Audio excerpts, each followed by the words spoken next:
Hello everybody, Neil here from the Four Corners and welcome to a review on episode 11 and 12 of season 15. By this point you guys know the basic drill. We go through pros, cons, and then finally a rating out of 4. So with all that being said, let's get right into the review. First of all, episode 12 really takes the show here, and it seems to be foreshadowing something huge, and I can't really put my finger on that right now.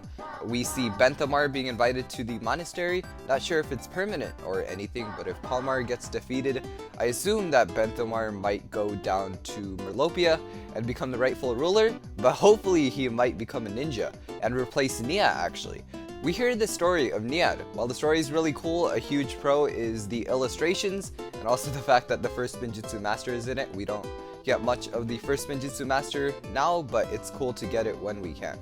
But the worrying part here is that when Niad defeated Wajira, she had to access a power, kind of like the Spinjitzu Burst, but if Cole's Spinjitzu Burst was half of what this power was, she had to become one with the ocean, a form that she could never come back from. So Niad basically had to sacrifice her life to defeat Wajira. And I'm not going to go into the details of what's going to happen to Nia due to the episode descriptions. I don't want to spoil that yet, and that answer should be answered by the time this video is uploaded.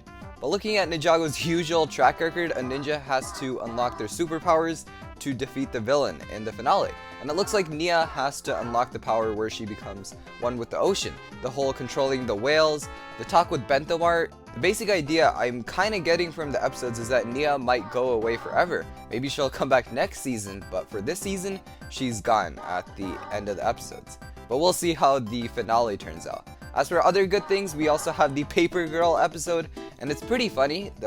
Antonia and Little Nelson, they're in this newspaper area just like season 11, and Antonia just wants to quit because she doesn't see a point in doing her job.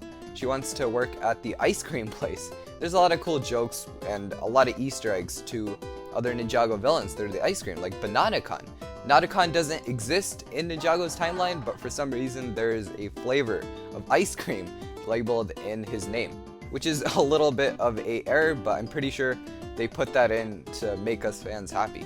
Anyways, this whole Antonia Paper Girl plot is to move the story of the Storm Amulet coming out of Ninjago City. The whole chase is still going, and to make it not seem repetitive with the whole chasing Kalmar with the Storm Amulet, I guess they wanted to have a third perspective this time, so that the story doesn't get old. I've said this many times before, but I love seeing the ninja from a third perspective, and this episode was no exception. So that's also a pro over there. We also see Shintaro. That was so unexpected. Seeing Shintaro was the coolest thing ever. The ninja said they hid the Storm Amulet in high places after Nia was able to very coolly control a whale again and get the amulet back. And they zoom in on Shintaro. We see a lot of returning characters, the Upply, the Months, even Chompy in the window over there. Very, very cool stuff. I love how this episode is referencing so much past Ninjago seasons. Antonia and Lil Nelson are from season 11. Unagami is from season 12. We see Kid Unagami over there in his little balcony. Then Shintaro, obviously very cool. Oh yeah, the amulet does turn out to be fake though. Very unfortunate. Then that's about it for the story and the pros. Oh, one more thing is that the comedy is very solid. Kalmar doesn't understand sarcasm.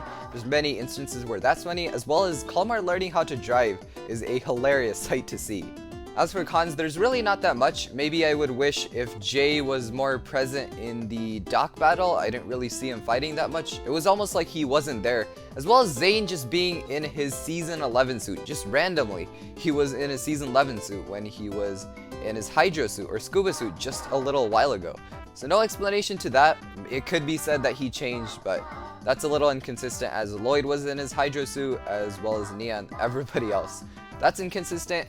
A lot of the problems really lie in the dock battle, and they're not even that huge of issues. I also thought instead of Antonia and Nelson running the whole Paper Girl episode, it would have been cooler if it was Okino running this whole episode. He knows how to fight better, he also has a lot of more emotional grip, so it would have been nice to see Okino again, and also we're seeing side characters. We've seen Antonia and Nelson quite a bit in Ninjago recently. So I'm gonna give episode 12 a 3.9 out of 4. A lot of points because Shintaro was in it. And then the Paper Girl episode, I'll give it a 3.7 out of 4. It was perfect for the most part. It's just that the people they started to surround it on wasn't the perfect choice in my opinion. that is all for this video reviewing episode 11 and 12 of Seabound.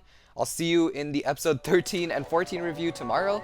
Thank you for watching, and as usual, I'll see you in the next one. Bye.